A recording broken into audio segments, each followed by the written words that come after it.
If you're Gen X and feel like retirement is getting uncomfortably close, hear this. You're not out of moves, but you're out of time for guesswork. Only about 14% of Gen Xers feel financially ready for retirement.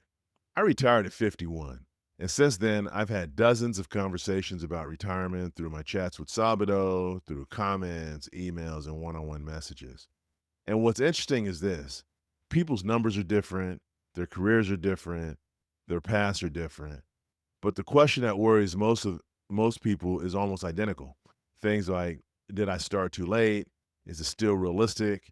What can I actually do now? So today's video isn't just about what worked for me. It's shaped by the real experiences of many Gen Xers trying to make retirement work with the time that they have left.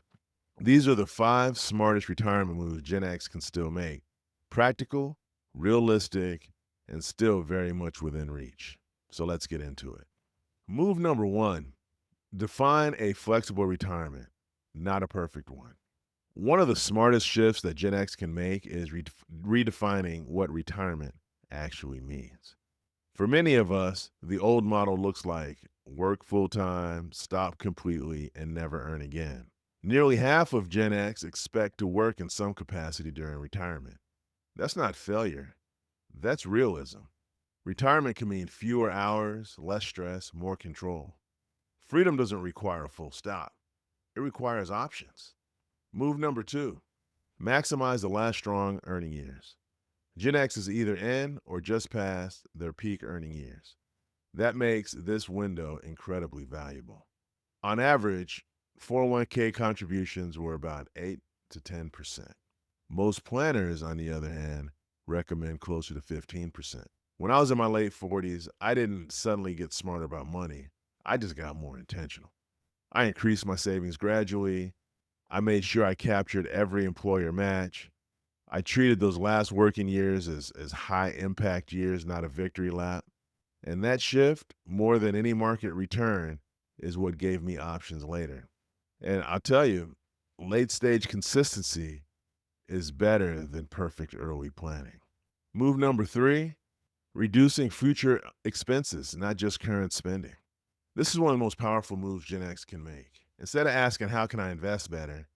Ask yourself, what expenses won't I need later? Because cutting $1,000 a month, it's about $12,000 a year, and that's equivalent of needing 300,000 plus less in retirement savings. So when you start looking at things like housing, transportation, lifestyle commitments, reducing future expenses buys freedom faster than chasing returns. So I'll give you an example. One of the things that we did, we knew when we moved to this new town that we wanted to retire at some point. We didn't know it was going to be as soon as it was, but we knew we wanted to retire at some point. So we moved to a new area that was less expensive.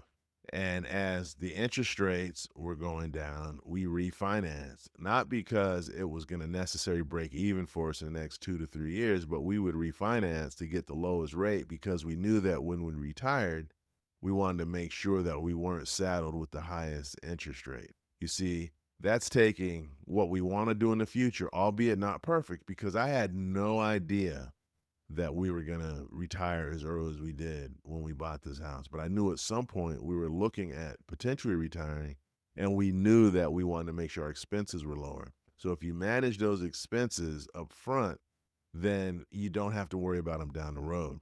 Another example I have is I went from using Verizon to using Mint Mobile, because Mint Mobile, and I'm not sponsored, there's no sponsorship or any of that for Mint Mobile or Verizon, and I don't have any problems with either of them, but the cost was different, and I reduced those costs, not because it's hurting me today, but down the road, it may save me a few bucks. So there's opportunities that sit out there for people to do this. It's just a matter of identifying those opportunities. Move number 4, use work strategically, not emotionally. Work doesn't have to be the enemy. For Gen X, work can be a retirement tool. Claiming Social Security at 62 can reduce benefits by 25 to 30% for life. And one thing that helped me retire at 51 was not treating work as something I had to escape from immediately. I made decisions based on flexibility, not burnout. That meant staying long enough to strengthen my savings, to reduce pressure on future withdrawals, to give myself room to choose when and how I stopped working. And for many Gen Xers I've talked to, Reframing work this way completely changes how achievable retirement feels. I'll tell you one of the things that I experienced was instead of work being my identity and me tying myself up and feeling a certain way because I was working, work was always a means to an end. So I was able to take what I was doing, even though I did work that I believed pursued and moved my personal mission statement to uplift the human condition forward. I always chose to make sure that I kept a little bit of a boundary between work and always used work as the bridge, not the trap. I always wanted to make sure that I was putting myself in a situation so if something good were to happen, I'd be able to maximize on that. And ultimately, that's exactly what happened. But don't let yourself get caught up into the trap of defining who you are based on your job because as we've seen, they will cut you like a hot potato and leave you out there with your little 2-week severance. Keep that in mind as you're putting together your view and reframing how you see work. Move number 5, plan for a softer landing, not a cliff. The smartest Gen X retirements aren't abrupt, they're gradual. Easing into retirement protects your portfolio, improves your mental health, feels more natural. Think slope, not cliff. Here's what matters most. Gen X doesn't need to win the retirement game. We just need to stop losing ground. And small, smart moves, those compound over time, even as you get a little bit older. If you're Gen X and you're worried about retirement, hear this. You have leverage, you still have choices, you still have time, and just not unlimited time. You have time, but just not unlimited time. And that's okay. Smart beats perfect, and intentional beats reactive. So if you found this video helpful, like the video, particularly if you're navigating the stage, comment and let me know which move feels the most doable for you. What's the one thing that you're going to do tomorrow? If you're watching my videos and all you do is watch them and say it's great entertainment, then that means I'm wasting your time. What I want to know from you is what is it that you're going to do based on the information that you just got?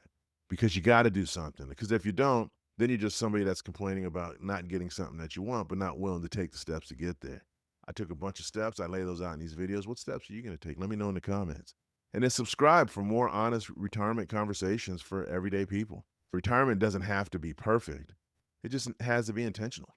And it's never my expectation that everybody retire early, but it is my expectation that you live your best life. So on that note, I'm going to go ahead and let you go. But again, like, subscribe, and stay tuned and have a good rest of your day. And I will talk to you soon.